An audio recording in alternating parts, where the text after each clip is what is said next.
Hey everyone, welcome back to Covers and Commentary, and welcome back to another episode of Drummer Reacts. Now, we listened to the opening for RWBY Volume 9 a little while ago, and I said when I watched that I hadn't seen the new season, the new volume, Volume 9, because Volume 8 wasn't really what I was expecting, and kind of let me down, wasn't my favorite season, so I figured I wouldn't watch this season, at least not yet. But one of the things that I have been looking forward to is RWBY's soundtrack, just because it's always got good music. I've yet to hear a RWBY volume that doesn't have good music in it. And I was going to just kind of listen to it on my own, but then I saw a song that piqued my interest because it was called Red Like Roses Part 3. Now, Red Like Roses has been the sort of main song for this series in one way or another since the start, because Red Like Roses was the song that played during the Red trailer, which was what originally got me into RWBY and got me into other works from Rooster Teeth aside from Red vs. Blue. So the fact that Part 2 was amazing, and now we have a Part 3, I've been really looking forward to hearing it. So with all that done, with all that said, let's have a listen to Red Like Roses Part 3. God, I hope it lives up to what I've built it up in my head to be. So let's get into it.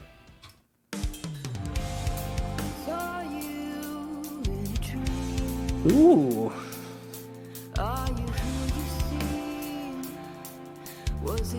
Oh yeah. Ooh. I was. Huh.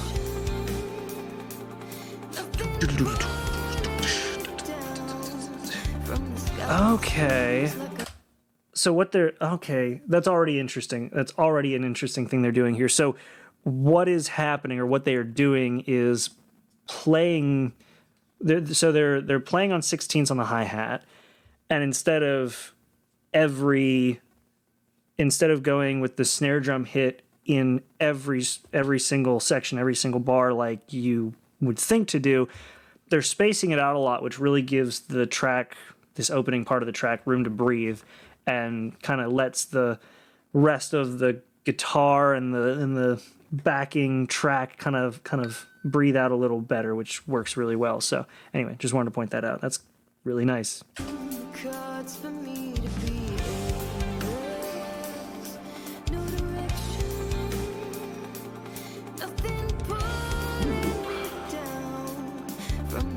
And they're even playing with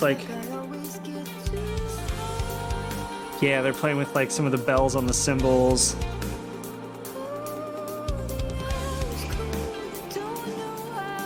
And there's something kind of harsh bouncing around from left track to right track.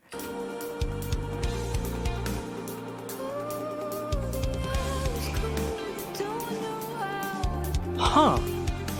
And they also have something over on this ear and shaker. Yeah. That's really interesting. Oh yeah.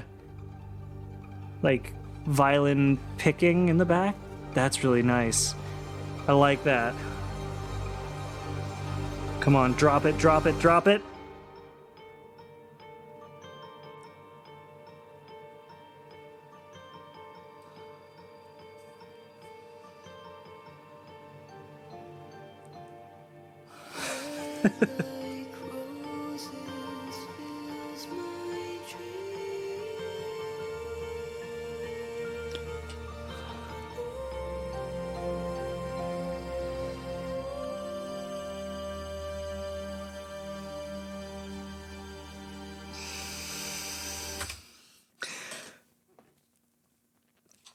That was so good. That was so good. I did not expect that to. Oh man, I have goosebumps. Wow. Okay, so obviously, and we're gonna go back and hear that again. Obviously, if you've been listening to or watching RWBY for a while, you're familiar with that sting, that dun dun dun dun dun dun da da da da, and the actual Red Like Roses. The actual lyrics, you're familiar with that, but that works so well.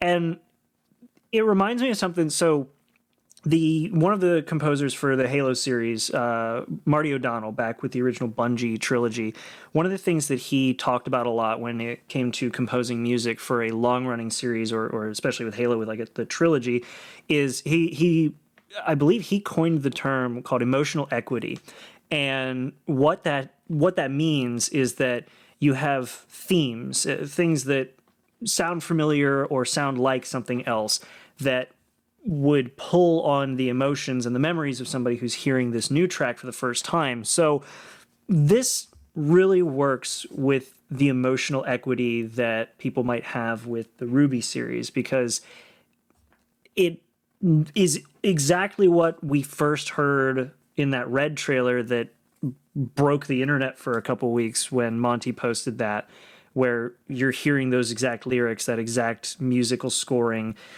It's playing to the emotional equity that RWBY viewers have, and it works so well. I mean, it worked on me. I got goosebumps, and I had nothing to say until it was over. So, good work. Good work on that. Let's go back. We'll play it again, and I want to hear, because I have a feeling with the way that it kind of dropped, we were just about to hit a big chorus, so let's get into it. God, it works so well, though, because you're expecting it to... Yeah. Okay, now I can talk. You're expecting it to kind of raise into something, and then it drops to the track that we all know and love. Though I think it's a lower pitch than the original. I believe the original was yeah, it was definitely a bit higher. Might have been a different key. I can't tell. And they don't continue the lyrics. They just go into her holding a note, which works really well. Come on, come on, come on. Hit it. Hit it. Hit it. Hit it. Ooh. Okay, that works. And they are going... That is just a hard China cymbal.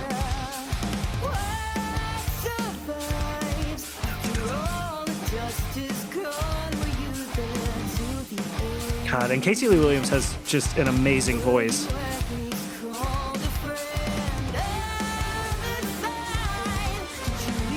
And this is something we've heard a lot with RWBY before. We're going to go back to here, but something we hear a lot with the RWBY soundtrack is that mix of like violin with electrics, but they play the same notes, so it almost makes the distorted electric guitar sound... It's hard to tell. For me, it makes the electric guitar with distortion sound less aggressive, though I've heard some people say that it makes the violin sound more aggressive. It's somewhere in the middle there, and to whom it may concern, it might be one of the two for you or something totally different, but it's something that they do a lot with the songs in RWBY, and it works really well. But also, like, I love the fact that the drums are just keeping a consistent beat. They're not going like super crazy. I was worried that that was going to be the case with the way that it opened, just playing across cymbals and toms straight into a really heavy but spaced out beat. But no, we're actually getting it to be a nice compliment. Like here in the background.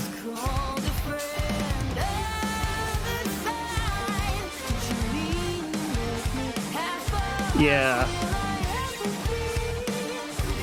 Yeah. Yeah. That back. What is going on with the drums?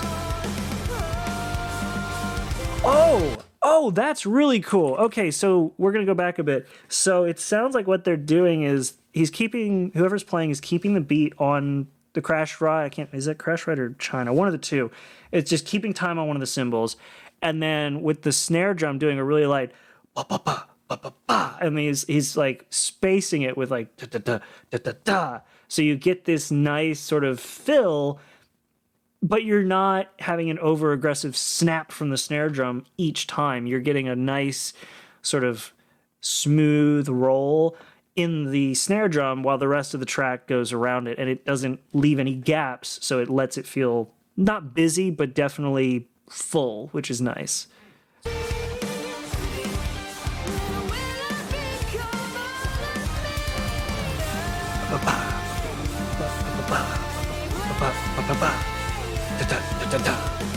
Yeah.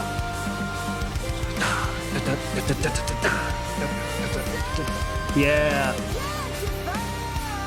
Ooh. They're definitely letting the double bass kind of carry the rhythm with the guitars.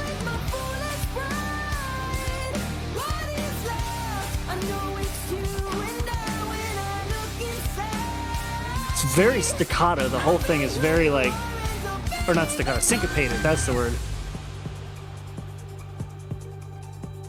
And I love that, like, I think that's the violins, like a plucking on the violins. Yeah.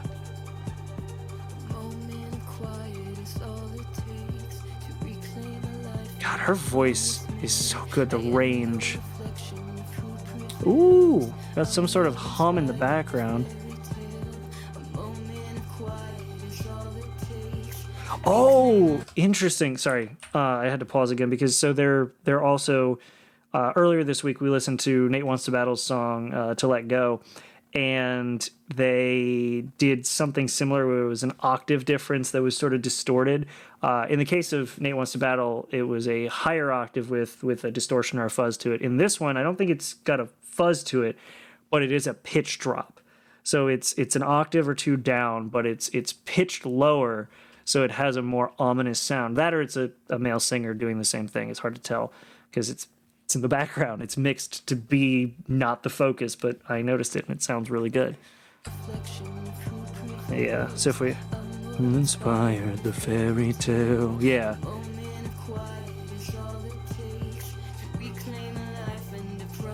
Oh yeah, that's definitely pitched down. It's got that like whoop whoop sound to it.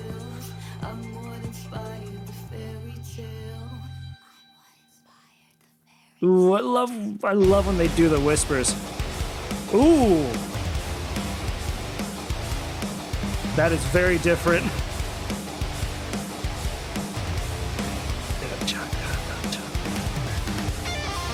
Oh, yes.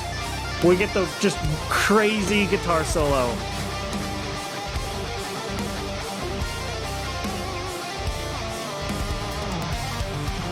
I don't think this is, I just realized, I think that's not, is it Casey Lee Williams who's the singer, or is that the guy who plays the guitar? I can't remember. It's been so long since I've actually paid close attention to RWBY music like this. All right, let's go back and hear that solo again, because that was amazing. Oh, no. Nope. No, man, that is a long-ass solo.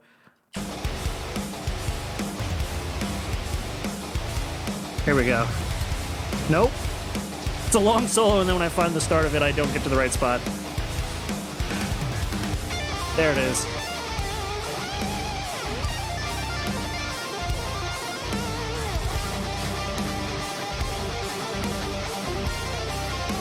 Yeah, you got like left and right channels playing two different things that harmonize with one another.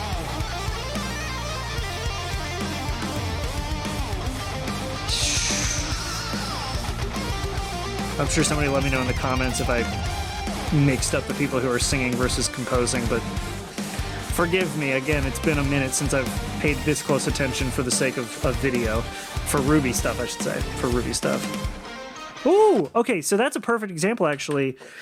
That ending there, that's a perfect example of what I was talking about, where the guitar and the actual, like, track for the violins or for the orchestra, the string instruments, is where they play to one another. You can hear it very clearly in that ending sting there. So can I have a listen again?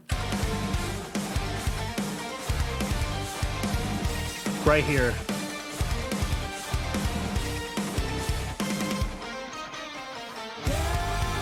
Yeah. Oh, and okay, I keep pausing because there's like new stuff every second. In this section here as well, so it goes back to a similar beat to what we had before, where they were with the drums. They were doing their like ba ba ba ba ba ba with the snare, but this time the extra hits, the extra rolls with the snare are replaced with just the bass drum, because I guess in this section, since we're getting towards the end, it's trying to be more directed and more energetic, which works really well. So have a listen. Da, da, da, da, da. And instead of doing offbeat eighths, they're doing just straight 1, 2, 3. Yeah, they're playing on the quarters. Well, I say that, and then there was just that.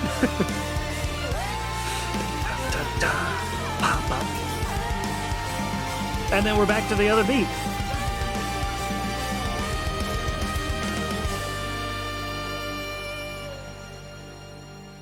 Wow.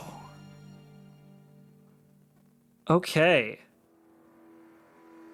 That was pretty close to what I built up in my head in terms of what I was hoping for. Whew. Damn, that can only be something that really hits once, to be honest, but hearing the original Red Like Roses song, like the original opening notes with the original lyrics in the same vocal style and everything, like, that is something that can really only hit me once, and I'm glad it did while we were here on camera, because that gave me chills. It was so good. Like I said, the term that came to mind was the one that the one that Marty O'Donnell used for the Halo series, which was emotional equity, and that worked out so well, because for this being its 9th season for RWBY, we've had 9 seasons plus 4 trailers to really get to know the characters and kind of, you know, get invested in as much as we could. And again, I kind of lost investment by season 8, but using a not even season 1, like pre-season 1 music style worked so well, and then adding all of this original and extra stuff to it that just played so well to the music, that was so good. That was so good. And I want to double check here, because I'm pretty sure I think I had the wrong person for the singer. I want to check that before I leave here, so that if anybody wants to correct me and they've watched this on, it is Casey Lee Williams. Okay, so she is the singer, because it was Jeff Williams who was the main composer, the guy who did like the guitar work and all that. That was okay. So I was not wrong. I wanted to make sure that I wasn't completely messing that up, and I wasn't, so that's good. But either way, that's been it. That was really, really good. That was really good. So either way, I enjoyed this as much as I kind of feel like the RWBY series has kind of let me down a bit. I feel like I was definitely kind of not overexcited about this. I think it was just the right level of excited for this. So either way, hope you guys enjoyed this video. If you did, make sure to give it a like. Let me know what you all think in the comments, and if you don't want to miss other content like this on the channel, I post these kinds of videos twice a week, Monday and Friday, and I try to post covers on Wednesdays if I have one available. So if you don't want to miss that, definitely be sure to like and subscribe so you don't miss it. And aside from that, I'll see you all in the next video. Thank you all so much for being here, and have a good one.